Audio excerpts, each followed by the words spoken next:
لگاؤ سرکار آ رہے ہیں. سنت ہے جبرائیل کی بدعت نہیں ہے یہ, جھنڈے ہرے لگاؤ سرکار آ رہے ہیں. حضرات آپ حضرات یہ نہ سوچیں کہ امام صاحب نے مائک پکڑ لیا تو چھوڑیں گے نہیں. بس میں آپ کے سامنے صرف ملاقات کے طور پر حاضر ہوں. 2-4 منٹ 2-4 باتیں آپ حضرات مجھ سے سماعت کریں, پھر اس کے بعد خصوصی خطاب حضرت علامہ شاکر جامی صاحب کا آپ حضرات سماعت کریں گے. حضرات ابھی میں نے قرآن مقدسہ کی ایک بہت ہی مشہور و معروف آیت کریمہ کی تلاوت کرنے کا شرف حاصل کیا. اللہ تبارک و تعالی قرآن پاک میں ارشاد فرماتا ہے لَقَدْ مَنَّ اللَّهُ عَلَى الْمُؤْمِنِينَ إِذْ بَعَثَ فِيهِمْ رَسُولًا, کہ ہم نے مومنوں پر احسان کیا کہ انہی میں سے رسول بھیج دیا. حضرات اب آؤ میں آپ کو بتاؤں کہ اللہ تبارک و تعالی نے فرشتوں کو اکٹھا کیا اور فرشتوں سے فرمایا انی جاعلون فی الارض خلیفہ, اے فرشتوں میں زمین میں اپنا خلیفہ بنانا چاہتا ہوں. اے فرشتوں میں زمین میں اپنا نائب بنانا چاہتا ہوں. فرشتوں نے عرض کیا مولا تو اسے اپنا خلیفہ بنانا چاہتا ہے جو زمین پر جائے گا خوریزیہ کرے گا, جو زمین پر جائے گا ایک دوسرے کا خون بہائے گا.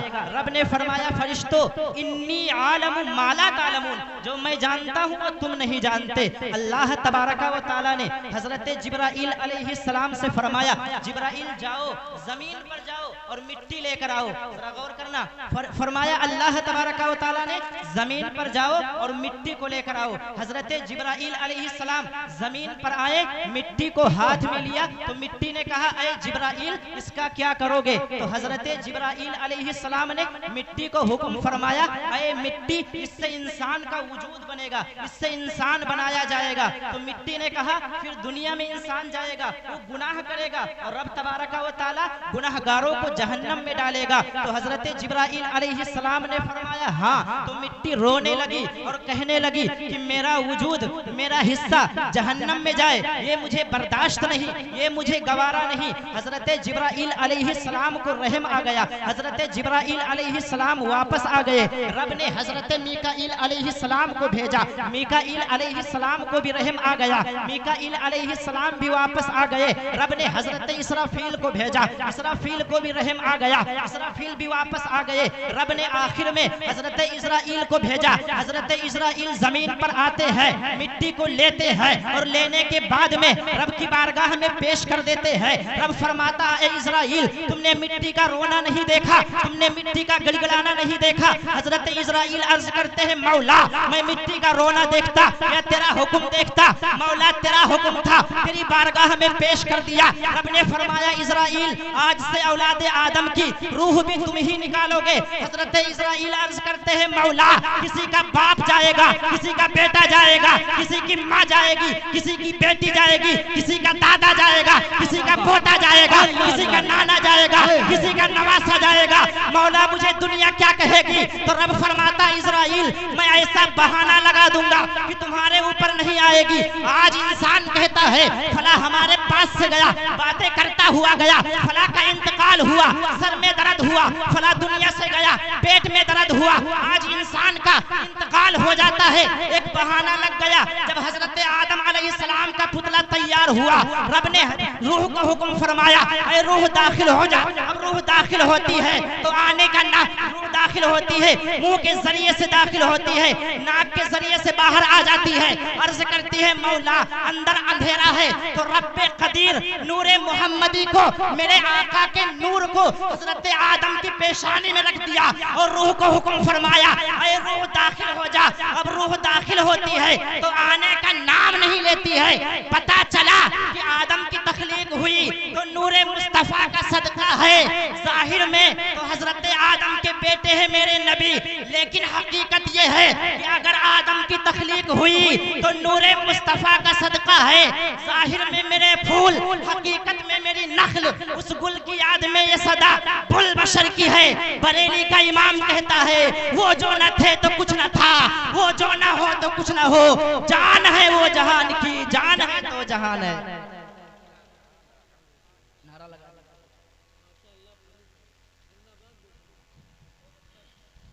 بلند آواز سے نعرے کا جواب دی. نعرہ تکبیر, نعرہ رسالت, آ رہی خوصیت خواجہ کا ہندوستان جشن عید میلاد النبی مسلک اعلی حضرت بہت اچھا حضرت زندہ باد بہت خوب حضرات اگر حضرت آدم علیہ السلام کی تخلیق ہوئی تو کس کا صدقہ؟ نور مصطفیٰ کا صدقہ ہے. بلکہ یوں کہہ لیا جائے کہ نبیوں کی نبوت ہے تو مصطفیٰ کا صدقہ، رسولوں کی رسالت ہے تو مصطفیٰ کا صدقہ، پیغمبروں کی پیغمبریت ہے تو مصطفیٰ کا صدقہ، صحابہ کی صحابیت ہے تو مصطفیٰ کا صدقہ، متقین کا تقوی ہے تو مصطفیٰ کا صدقہ، مسلین کی نمازیں ہے تو مصطفیٰ کا صدقہ، آدم کی آدمیت ہے تو مصطفیٰ کا صدقہ، نوح کی شجاعت ہے تو مصطفیٰ کا صدقہ، ابراہیم کی خلت ہے تو مصطفیٰ کا صدقہ، اسماعیل کا وجہ ایثار ہے تو مصطفیٰ کا صدقہ، یوسف کا حسن ہے تو مصطفیٰ کا صدقہ، حضرت موسیٰ کا جمال ہے تو مصطفیٰ کا صدقہ، حضرت عیسیٰ کا جلال ہے تو مصطفیٰ کا صدقہ، حضرت صدیق کی صداقت ہے تو مصطفیٰ کا صدقہ، حضرت فاروق کی عدالت ہے تو مصطفیٰ کا صدقہ، عثمان غنی کی سخاوت ہے تو مصطفیٰ کا صدقہ، مولا علی کی شجاعت ہے تو مصطفیٰ کا صدقہ، غوث اعظم کی کرامت ہے تو مصطفیٰ کا صدقہ، آسمان کی بلندی ہے تو مصطفیٰ کا صدقہ، قرآن کے اوراق ہے تو مصطفیٰ کا صدقہ،